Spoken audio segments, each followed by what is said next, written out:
Jarange Patil sharing टाकली जरांगे पाटील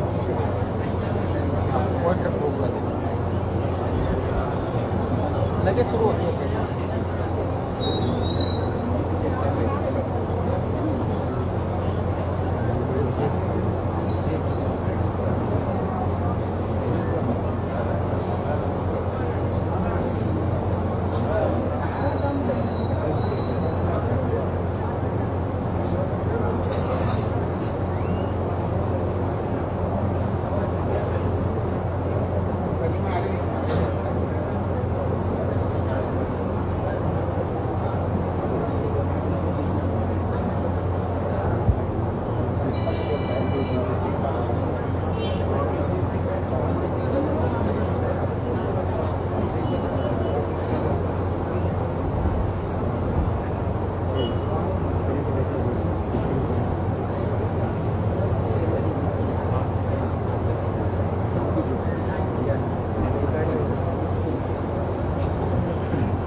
पाटील, आज उपोषणाचा दुसरा दिवस आहे. काल असं कळलं होतं की रात्री उशिरा तुमची भेट घेण्यासाठी कुठेतरी येणार होते, आले का, काय झालं त्याबद्दल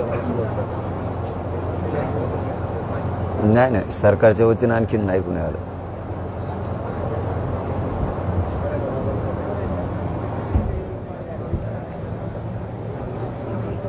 सरकारच्या वतीनं आणखीन कोणी नाही आलेलं. बघूयात काय होतं ते. आणखीन तर कोणी नाही आलं. आज पंतप्रधान नरेंद्र मोदी हे तिसऱ्यांदा शपथ घेत आहेत आणि त्यांच्यासोबत महाराष्ट्रातील आणि देशाच्या व्यवहाराचे मंत्रीसुद्धा शपथ घेणार आहेत. आज नरेंद्र मोदी हे तिसऱ्यांदा पंतप्रधान म्हणून शपथ घेत आहेत. मग आता मी काय करू? चांगली गोष्ट आहे ना, घेतात. गरिबासाठी काम करावं इथून पुढं, तरच त्यांना शुभेच्छा. त्यांनी श्रीमंतासाठी बंद करावं. मागच्या वेळेस मागच्या तिसऱ्या आंदोलनाच्या वेळेस एक खंत व्यक्त केली होती की हे राज्यातलं सरकार राज्यातल्या नेत्यांना मराठा आरक्षणासंदर्भात मराठ्यांसंदर्भात फारसं काही देणं दिसत नाही, त्यामुळे तुम्हीच लक्ष घालावं, अमित शहा आणि नरेंद्र मोदींनी लक्ष घालावं असे बोलले होते. यावेळेस तुमची काय भूमिका होती? नाही, त्यांनी कुठं घातलं होतं? घातलं नाही काय नाही. त्यामुळे त्यांना विनंती फिनंत्या नाही करीत आपण का. जे गोरगरिबासाठी सरकार चालतं त्यांना विनंत्या करीत असतो आपण. गोरगरिबाच्या जीवावर सत्तेवर जायचं आणि गोरगरिबाला लक्ष द्यायचं नाही, तशाला विनंत्या नाही करत आपण कधीच. राज्यामधल्या काही भागामध्ये जरांगे आणि मुंडे या दोन गोष्टीवरून आंदोलनं होत आहेत, मोर्चे निघत आहेत. तुमच्याही कानावर आला असेल, वेगवेगळ्या ठिकाणी काल परवापासून त्या बीडच्या निवडणुकीवरून राज्यातल्या वेगवेगळ्या भागामध्ये त्याचं लोन बसत. कशामुळं पण दोन समाज एकमेकांच्या समोर येत आहेत. कुठे सोशल मीडियाच्या स्टेटसवरून असतं, कुठे पोस्टवरून असतं. आज परळीसुद्धा बंदची हाक दिलेली आहे. आपण कारण मला माहीत नाही म्हणून विचारतो. पंकजा मुंडेंच्या विरोधात अश्लील स्टेटस ठेवणं, फेसबुकवरती काहीतरी विचित्र बोलणं, अशा प्रकारे स्टेटस ठेवल्यामुळे काही गुन्हेही दाखल झालेत आणि काही ठिकाणी बंदचं सुद्धा ऐलान करण्यात आले. नाही ते तसं नाही करायला पाहिजे. आजच नाही माझा विरोधी, पहिल्यापासून आहे. असले कोणी कोणाविषयी उगाच स्टेटस ठेवायचे, कोणी कोणाविषयी बोलायचं, मग ते जात कोणची असो, हे नाही केलं पाहिजे. मी आजच नाही, निवडणुकीच्या अगोदरसुद्धा 2-3 महिन्यापूर्वी मी हे गोष्ट सांगितली होती की आपण अजिबात काही टेस्ट काय म्हणते त्याला स्टेटस काय असं विनाकारण नाही ठेवायचं. झालं गेलं ते विषय झाला आहे. पण एखाद्याने टाकलं असेल म्हणजे काय सगळा समाज थोडाच करतोय. एखाद्याने जे टाकलं असेल असतं ते एखादा अर्ध, म्हणून काय एवढं लगेच बंधन फांधन लगेच शक्ती दाखवायची काही गरज नाही. एवढं काय करायची गरज आहे लगेच? तुम्ही बी ठेवलेले आहेतच ना मागं, त्यांनी पण ठेवलेलेच आहेत भरपूर. त्यामुळं लई थोडंसं करणाऱ्याने सुद्धा अजिबात करू नये. काल नगरमध्ये सुद्धा मराठा समाजाने तिसगाव इथं मोर्चा काढला तुमच्या विरोधात. सोशल मीडियावर काहीतरी कोणीतरी लिहिलं म्हणून. मी म्हणतोय ना, मी काय त्यांना एक न्याय देतो आणि मला एक देतो असं थोडंच. उगा ते एखादा अर्धा असतंय. मराठा समाजानं पण शांत राहावं आणि यांना शांत राहा म्हणायचं कामच नाही, कारण ते नेत्याने सांगितल्याशिवाय शांत नाही राहत. त्याच्यामुळे त्यांचा नेता काय आव्हान करीत नाही त्यांना, त्याच्यामुळे त्यांना ती कायदा सुव्यवस्था बिघडायची. त्यामुळे त्यांना सांगून काही उपयोग नाही. पण मराठा समाजाला मात्र माझं आव्हान आहे की पहिल्यांदाही सांगितलं शांत राहताय राहा. एखादा अर्ध टाकीत असतं टाकू द्या, त्याला काय. बघू आपल्याला किती दिवस सहन होते, करू द्या त्यांना चुका बऱ्याच. आता मागेच सांगितलेलं महिना 2 महिने गपरा, बघूयात किती चुका करतात. नाविलाज मग आपला बी नारड्याला लागल्यावर. स्पेसिफिक तुमचं संपूर्ण महाराष्ट्रातील मराठा समाजाला या आंदोलनाच्या निमित्तानं काय आवाहन असणार आहे? आपण आपले शेतीतले कामं करायचे. आंतरवालीच्या आंदोलनाकडे कोणी यायचं नाही. काम बुडून कामं करायचे सगळ्यांनी. मी इथं खंबीर आहे लढायला. या करोडो मराठ्यांसाठी मी लढायला खंबीर आहे. त्यामुळे कोणी काही काळजी करायची गरज नाही. आपण आपल्या शेतीचे सगळ्यांना कामं उरका, शेतीचे कामं आधी संपले पाहिजे. पण सरकारी पातळीवरती तहसीलदारांनी फक्त सरकार यावरती काहीतरी मार्ग काढतंय आणि तुम्ही उपोषण मागे घ्या एवढाच कागद दिला तुम्हाला. या व्यतिरिक्त काही हालचाली काही नाही काही दिसत तर नाही सध्या. मी तर बघ माझं काम आहे. म्हणजे तुमचा उल्लेख करायचा नाही, तुमच्याकडे दुर्लक्ष करायचं अशी सरकारची भावना आहे. होऊ शकतं, का ना करायचं ते होऊ शकतं. त्याचं काय सांगा सरकारची काय भावना आहे काय नाही. माझं कर्तव्य मी पार पाडतो, लढणं. माझं कर्तव्य समाजाला न्याय मिळण्यासाठी संघर्ष करणं, लढणं, ते मी करतो. तुमची तब्येत जेव्हा खंडणीत असते 2, 3, 4 दिवस बऱ्यापैकी असते, त्या काळात कुणीच भेटायला येत नाही. आणि तुम्ही म्हणल्याप्रमाणे मागच्या वेळेस म्हणलं आले की माझं पूर्ण हे झालं की मग हे येतात भेटायला. शेवटी हा बघ, त्यांनी कवायचं आता त्यांचं त्या सत्ता त्यांच्या हातात दिली मराठीने, त्यामुळे ते ठरवतात माझं लढणं काम आहे ते मी करतो आणि मी लढणार आहे. असंच करत राहिले तर घरी बसते पुढच्या विधानसभेला. हे भेटायला यावं की तिथूनच जर त्या संदर्भातला निर्णय घेतला किंवा तसं पत्र दिलं तर तुमची भूमिका असेल का? हा, ती मला काही अडचण नाही, इकडंच यावं म्हणून काय नाही. मला तर काय करायचं, इकडून त्यांच्या गळ्यात थोडंच पडायचे. मला काय करमत नाही का त्यांच्या गळ्यात पाडल्याशिवाय, असं काही नाही. त्यांनी तिथून अंमलबजावणी केली तरी काय हरकत. काल संध्याकाळी कोणीच आलं नाही. नाही नाही, ते येतो येतो म्हणत असते, पहिल्यासारखंच असतं. बघू काय काय होतं. आज पुन्हा आज वाट बघू. राजेंद्र राऊत आले होते, काही त्यांची चर्चा झाली? कालच आले होते तुमच्या पुढंच आले होते.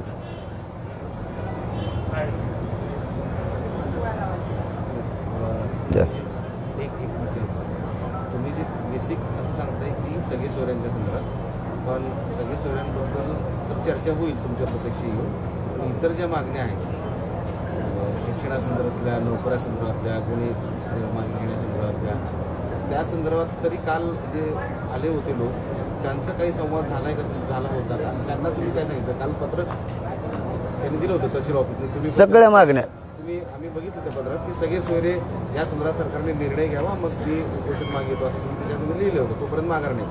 पण इतर मागण्यांच्या संदर्भात काही विशिष्ट चर्चा झाली का? त्या अगोदर पण विचार केला पाहिजे. त्याच्यावर लिहिलंय मी, त्यासह 8-9 मागण्या ज्या आहेत त्याची तात्काळ अंमलबजावणी करा, स्पष्ट लिहिलेलं आहे. त्यामुळं मी मागण्यावर ठामच आहे. नको पैशांना बसून उपयोग काय, मी ठामच आहे. महाराष्ट्रातल्या आंदोलकावर काही गुन्हे दाखल झाले, ते मागं घेण्याच्या बाबतीमध्ये काही तुमच्या काल चर्चा झाली का? त्यात सगळ्याच मागण्या ना, मागण्या सगळ्याच जेवढ्या काय मागण्या आहेत त्या मागण्यासाठी हे उपोषण सुरू आहे. यावरती मुख्यमंत्री, गृहमंत्री यांनी लक्ष घालून त्या तातडीने सोडवाव्यात. मराठा समाजाच्या भविष्याच्या मागण्या आहेत आणि या राज्यातल्या सगळ्या एस-पींना आणि गृहमंत्र्यांना सुद्धा सांगतो की जे जातीवाद या नावाखाली जे जिल्ह्यात विनाकारण काय गोष्टी चालल्या, मराठ्यांच्या पोराला हाणमारसुद्धा सुरू आहे. गेवराई तालुक्यातल्या गावात पण झाली. बीडच्या एस-पी साहेबांनाही सांगतो विशेष करून, आणि गृहमंत्री साहेबांनाही सांगतो आपल्या चॅनलच्या माध्यमातून की बीडच्या बी काही पोरांना विनाकारण मारलं गेलं की जी शेतात जात होती गेवराई तालुक्यातल्या, त्या रायमोच्या जवळच्या तिथं त्या लोकांनासुद्धा कुठंतरी मोठमोठाले वारं केलेत त्यांच्यावरती. इकडं लोकांना सांगायचं स्टेटस ठुलं म्हणून आम्ही इकडं बंद पाळतो आणि तिकडं बंद पाळतो. कुणीतरी एखाद्या अर्ध्या पोरानं ठेवलं असेल म्हणजे काय आमचा सगळा समाज तसा नाही आहे. तुम्ही सगळ्यांनी ते सुरू केले. बरेचसे असे माजलगाव तालुक्यात ते झाले, बीड तालुक्यातसुद्धा ह्या गोष्टी घडल्यात. जरा याला आवर घाला. हे गृहमंत्र्यांना आणि बीडच्या एस-पी साहेबांना सांगतो मी, याला जरा आवर घातला तर बरं होईल. कारण हे जातीवाद म्हणायचं मराठ्यांना आणि मराठ्यांच्या पोराला गोरगरिबाला मारत राहायचं सारखं, हे जर आवर घातला तर चांगलं होईल.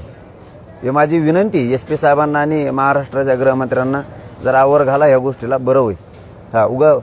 खोट्या काहीतरी नावाखाली एखाद्यावर काहीतरी आरोप रचायचा आणि त्या नावाखाली कुठं मोर्चे अमकं तमकं करत राहायचं, त्याने काय मराठा समाजावर काही फरक पडणार नाही. परंतु जरा त्याच्यावर आवर घातला तर चांगलं राहील. आणि महाराष्ट्रातल्या मराठा समाजालाही सांगतो आणि बीडच्या आणि आसपासच्या मराठ्यांना सांगतो, जरा शांत राहा. आपण काय करतात करू द्या, जरा बघूयात किती दिवस करतायत, महिना 2 महिने आपण जरा सहन करू द्या. जरा चुका त्यांना नरड्याला लागेपर्यंत सहन होणार आहे. हे मी एस-पी साहेबांना बीडच्या जाहीरपणानं सांगतो, मुख्यमंत्र्यांना आणि गृहमंत्र्यांना जाहीरपणानं सांगतो, नरड्याला लागेपर्यंतच मराठा समाज सहन करेल. आम्हाला जन्म काय यांचा अन्याय सहन करण्यासाठी घातलेला नाही. मात्र हेच चुका करणार मराठ्यावर ढकलणार तर हे मात्र बरोबर नाही. मात्र माझ्याकडून जाहीरपणानं सांगतो, मराठा समाजाने शांत राहावं, यांना काय करायचं ते करू द्या. महाराष्ट्रातल्या सगळ्याच, बीड जिल्ह्यासह महाराष्ट्रातल्या सगळ्या मराठ्यांना कडून माझं आव्हान आहे की सगळ्यांनी शांत राहा. बघूयात हे किती दिवस अन्याय करतात. काय अन्याय करायचा ते करू द्या यांना.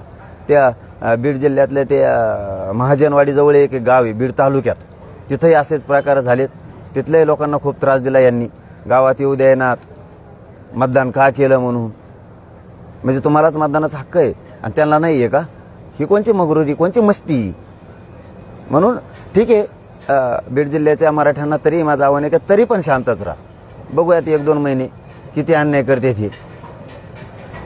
मग मात्र नरड्याला लागल्यावर बघूया. त्याला नाविलाज आमचं. आम्ही एसपींना सांगितलं आहे, आपल्या चॅनलच्या माध्यमातून गृहमंत्र्याला सांगितलंय, तरी जर ते थांबत नसतील तर ठीक आहे, बघूयात. त्याला नाविलाज. याला खतपाणी घालण्याचं काम सरकार करते असं वाटतं? नाही, सरकार नाही करते याला खतपाणी घालायचं काम, त्यांचे नेते करते.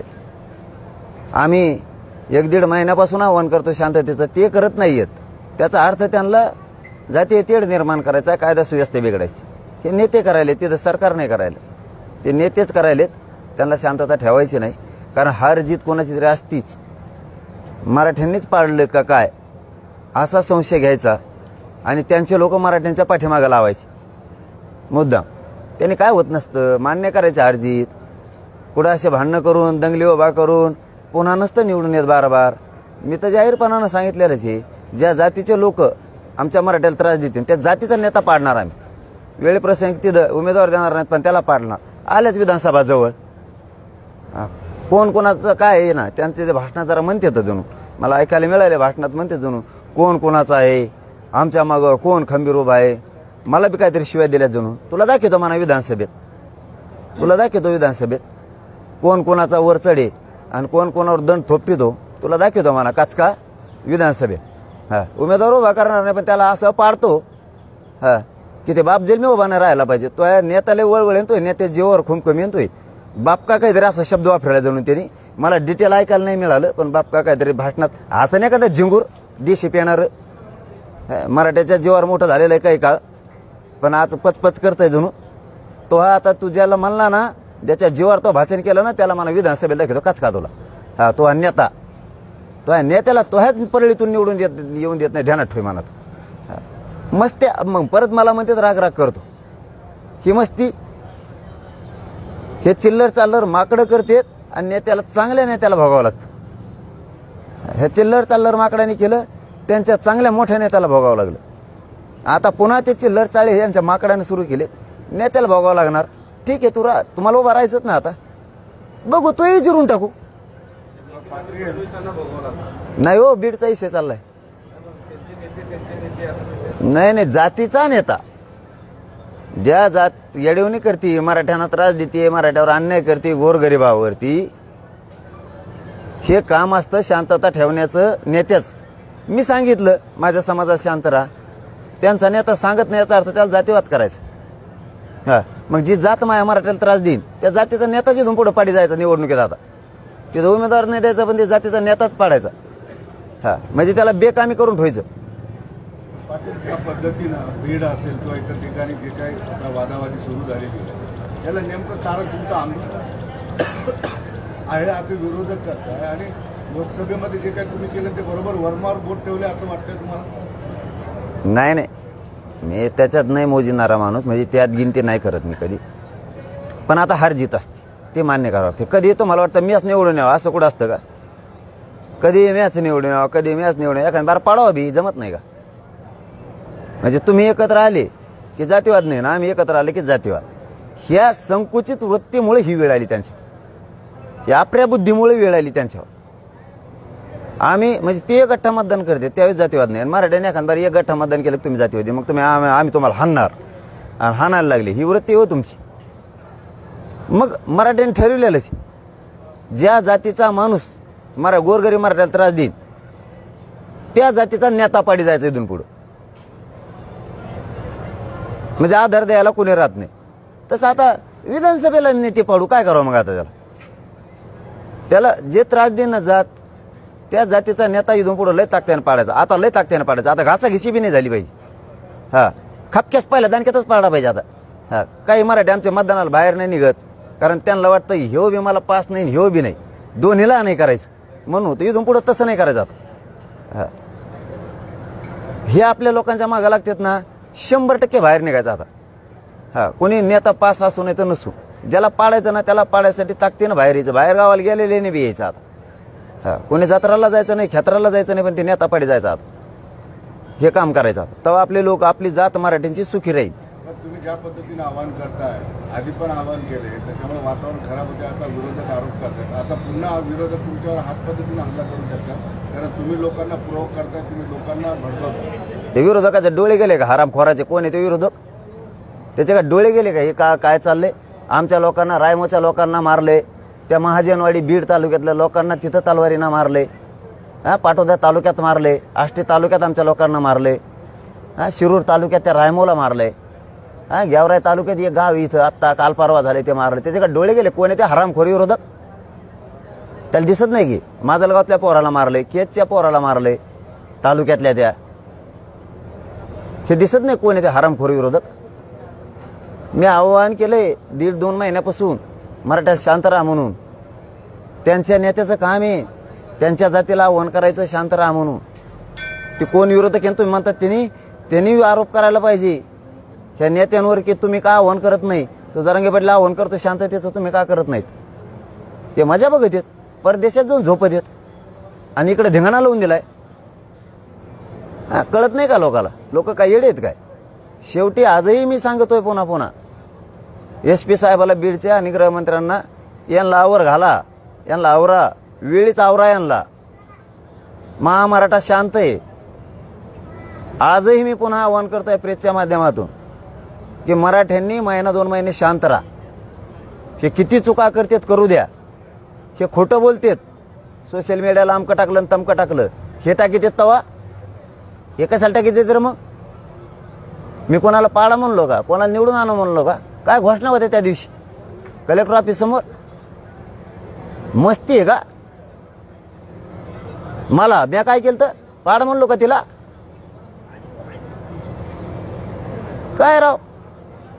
तरीही मी माझ्या मराठा समाजाला आवाहन केलेलं आहे, शांत राहा.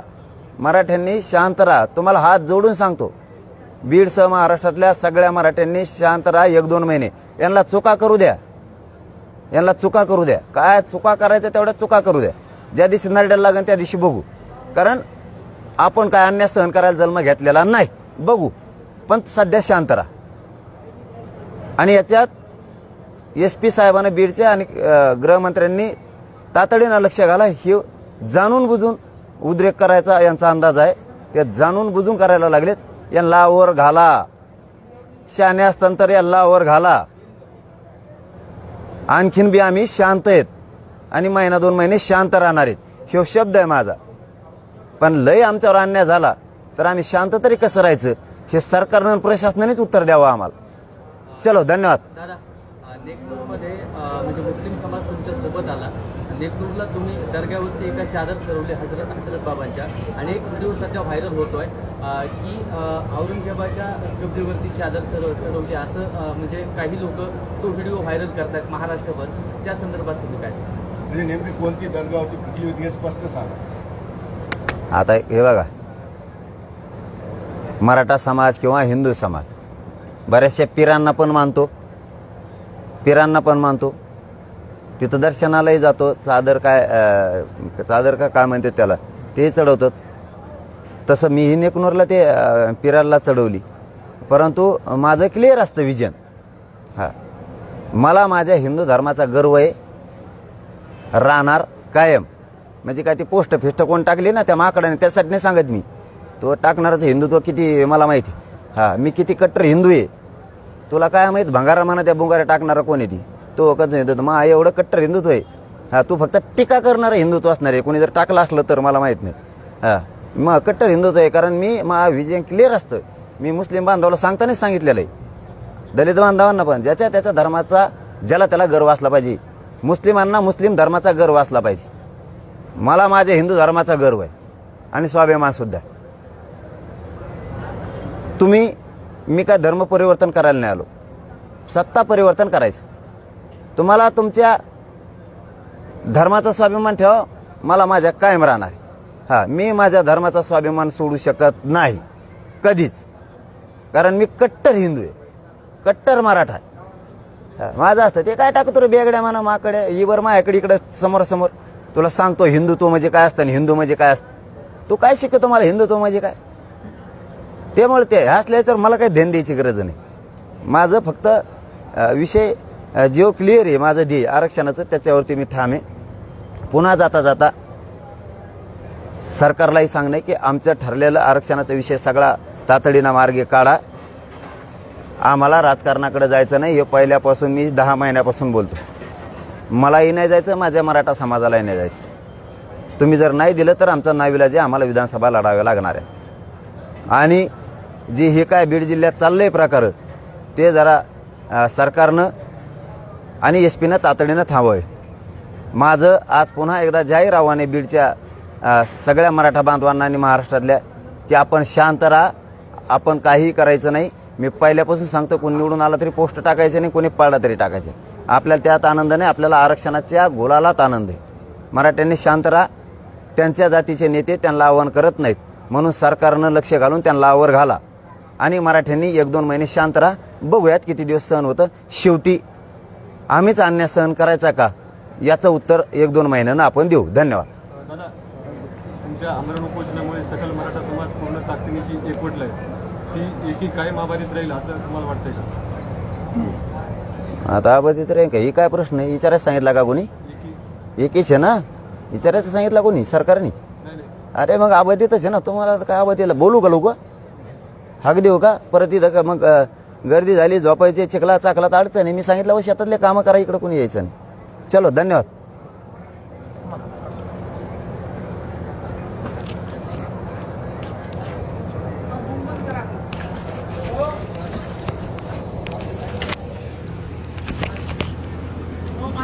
हम्म.